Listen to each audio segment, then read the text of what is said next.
सारी चीज़ों पे लिए जाते हैं। इस वक्त ये तालीम का मसला है, ये इस वक्त मुस्तकबिल की माओं का मसला है।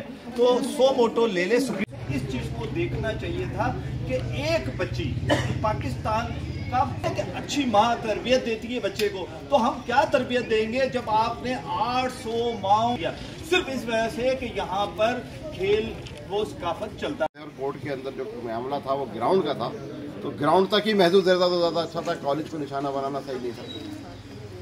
अब उसके बाद जब कॉलेज को तो मोअज़्ज़िज़ फाजिल जज साहब ने जौहर जैसे लीडर पैदा की इस सोच ने कि तालीम को आम करो और तालीम सबके लिए, कि मुसलमान तालीम हासिल करें ताकि और इसी बुनियाद पे लीडर्स बने। यकीनन मुअज़्ज़ज़ अदालत को कोई मिसगाइड किया गया है, कुछ उनसे समझने का मैं क्या कहूँ।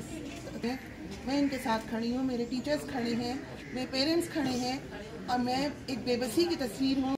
हसीन फातिमा का अच्छा, अब कॉलेज आ गया, अब देखें मुअज़्ज़िज़ जज को ये दरख्वास्त कर रहे हैं कम से कम एजुकेशन को प्रायोरिटी दें। पे तो खेलने किसी ने मना नहीं किया, हो रहा है अभी भी KMC के स्कूल के बच्चे वहाँ खेल रहे हैं, मगर ये फैसला कैसे आ गया कि तालीम इदारे को बंद पढ़ना होगा।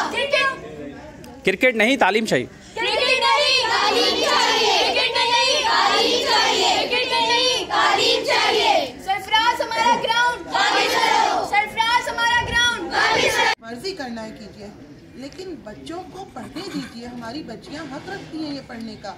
अब गर्ल्स एजुकेशन को इस कदर मैं तो कहती हूँ तहत कर दिया। ये आलम, ये मंजर कोई देखेगा तो क्या कहेगा कि हमारी बच्ची सड़क पे खड़ी हुई है। क्या सरफराज अपनी बेटी को सड़क पे खड़ा करेंगे? क्या मैं अपनी बेटी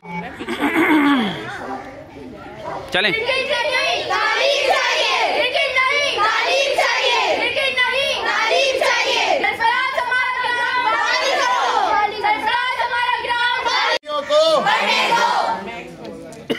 चलें जारी रखें।